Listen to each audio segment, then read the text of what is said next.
And I want to share with you some reportage. This is an article by Kevin Jones about a California bill that threatens Catholic health care, hospitals, clinics, such like that, by demanding of Catholic hospitals further moral compromises. So I'm just going to share this with you as it stands so you can get a clear picture of just how crazy things are getting.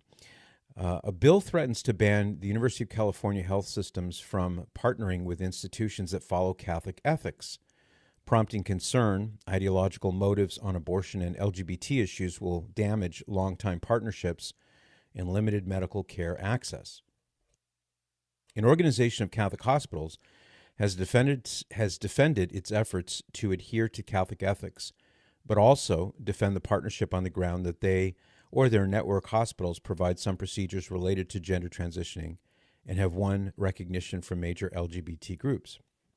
Edward Doleschi, interim executive director of the California Catholic Conference, he said, currently there are many contracts with the University of California and Catholic healthcare, primarily because we provide services in a variety of underserved communities, and the University of California wants access to those communities and wants to train their physicians in those communities. Doleschi said Catholic institutions are proud to partner with the university system, but, he says, as always, if you're working at one of our facilities, we follow referring to the Catholic Church's ethical and religious directives. We do not allow abortions. We do not do elective sterilizations. We do not get involved with transgender surgeries, etc., in those healthcare facilities. The U.S. Conference of Catholic Bishops' ethical and religious directives, last revised in 2018, aim to ensure ethical treatment at Catholic hospitals. However, as you might imagine, the state of California doesn't like that.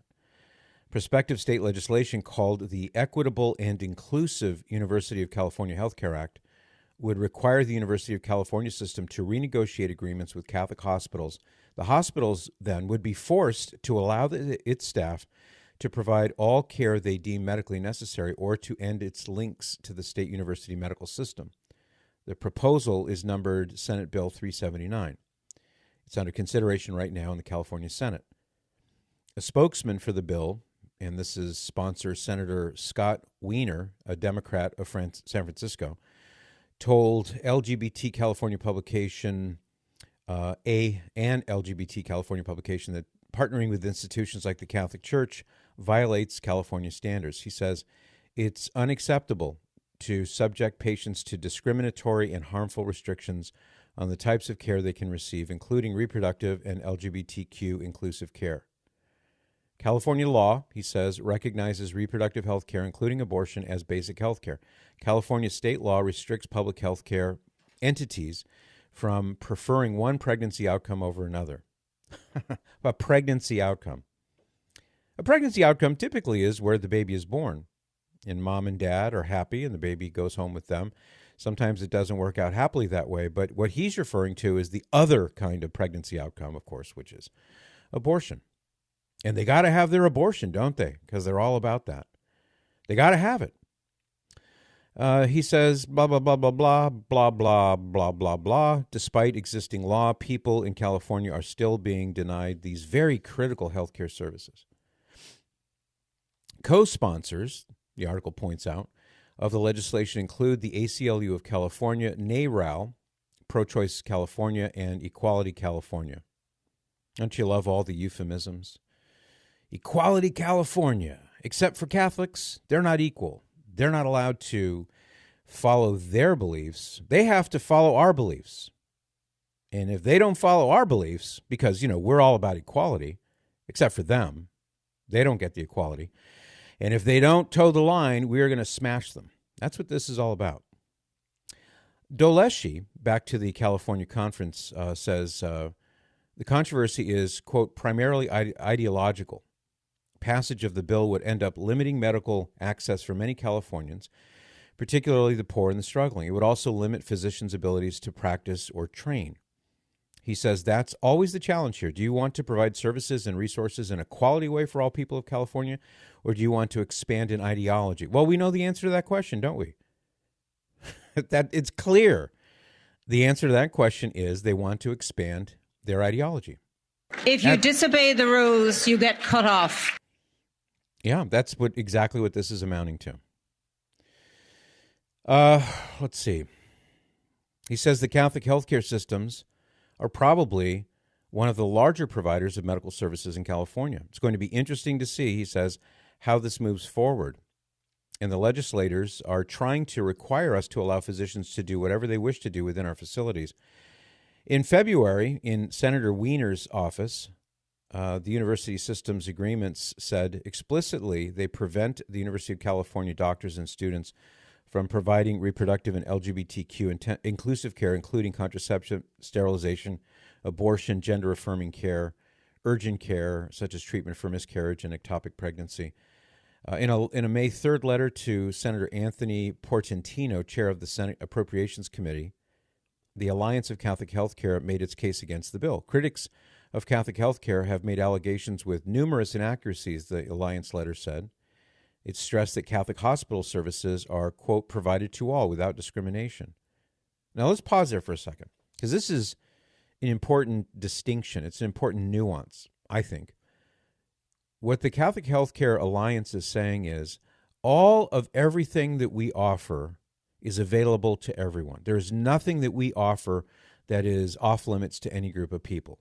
That's different from what the state of California wants, which is you've got to do every possible thing that we want you to do, lopping off parts of people's bodies in gender reassignment surgery, so-called, or abortions or sterilizations, etc.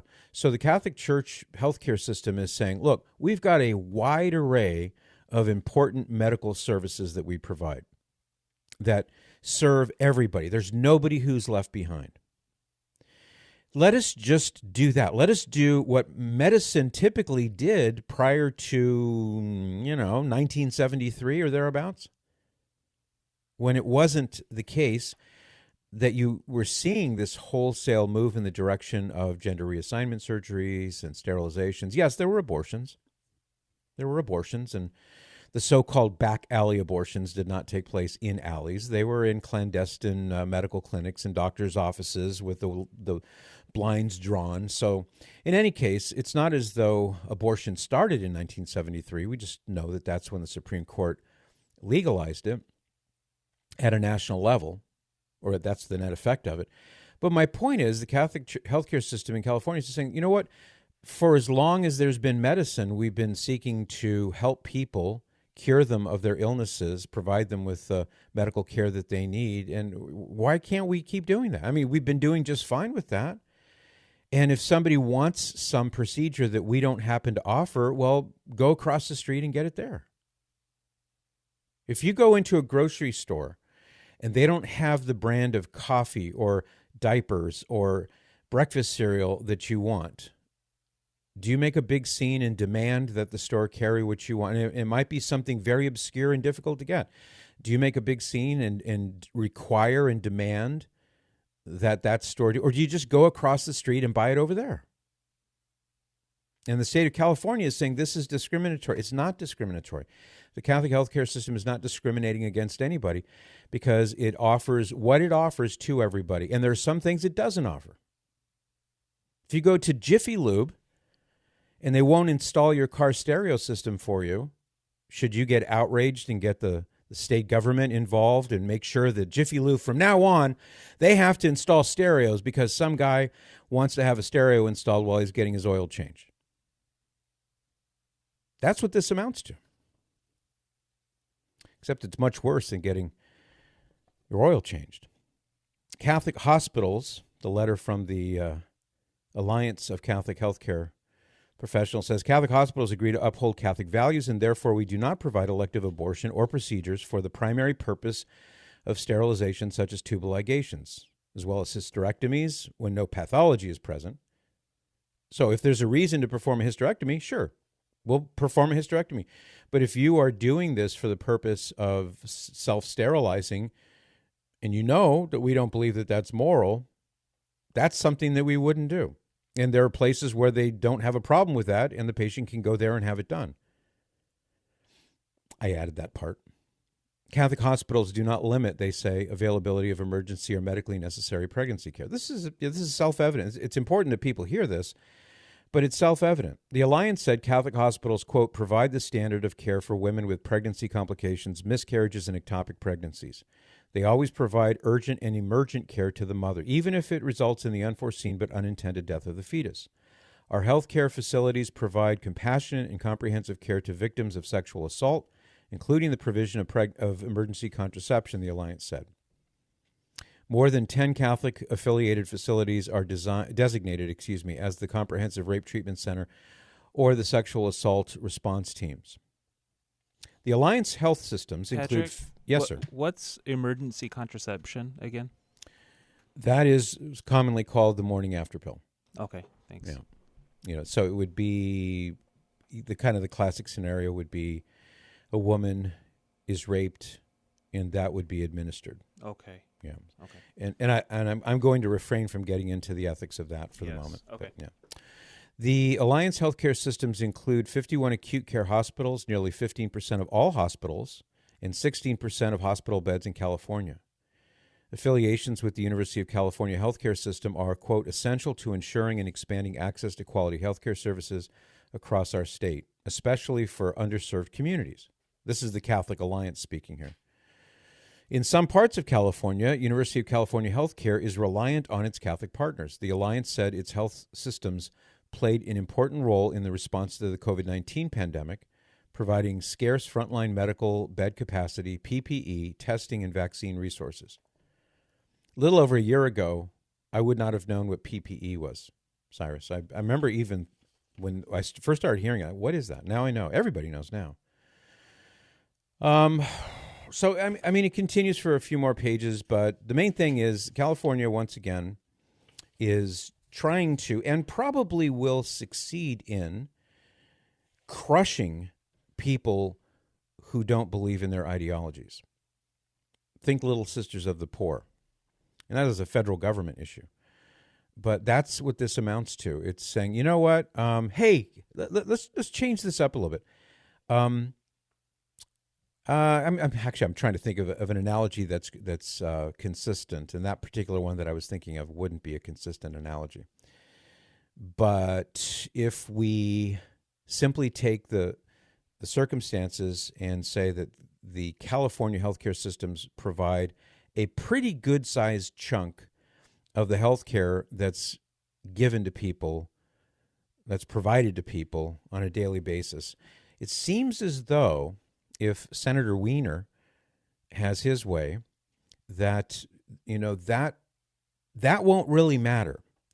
And the poor people and the indigent people and the drug addicts and the unwed mothers and the, as they say, the underserved communities, it really, what matters more is that we get our way. That matters more to the people who are making these rules than the people who are going to have to go without these kinds of medical procedures and services. You know what? Collateral damage. And those poor communities, the people who really need the help, and we can't help them because we don't have the infrastructure set up there. I'm speaking in the voice of the state of California right now. But those Catholics, they've been doing this for a long time. They do it really well, and they cover a lot of areas that we just don't have the ability to cover. And they're serving these people day in and day out, and everybody's happy and everything's great. But we have a new ideology. And that new ideology is more important than the people who really need help, the people on the streets who really need help. Our ideology and forcing people to conform to that ideology, when you get right down to it, that's more important than the people who need medical help. That's what this amounts to. And if they're successful, and I would not be surprised, I hate to say it, I wouldn't be surprised. I'd be saddened and horrified, but I wouldn't be surprised if the state of California gets its way. But if it does, just think that the people who need this help on a daily basis, their needs, their security, their well-being will be sacrificed on the altar of this ideology that tramples and bulldozes everything in its way, including Catholic healthcare services. And if you don't toe the line, we're done with you. And what do you think would happen? Many of them would go under. Well, there's that. Hey, how's that for a nice, cheerful story. Mr. Wet Blanket, I know. But don't worry, I've got some good stuff and happy stuff for you as well, including your phone calls right after this. For more of The Patrick Madrid Show, visit relevantradio.com/Patrick.